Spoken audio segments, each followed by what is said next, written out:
এই দেখো ডিমারির হ্রদ দেখতে গেছিলাম। এই প্রচুর তো বৃষ্টি হচ্ছিল, তারপরে কাদা আছে ওই মাঠটাতে।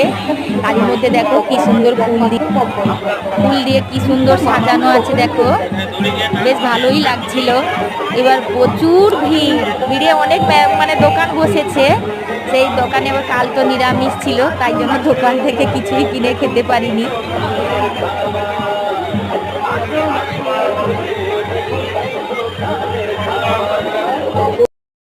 ডিমারির মেলাতে এসেছি বন্ধুরা, নিজের রাজপূর্ণিমা।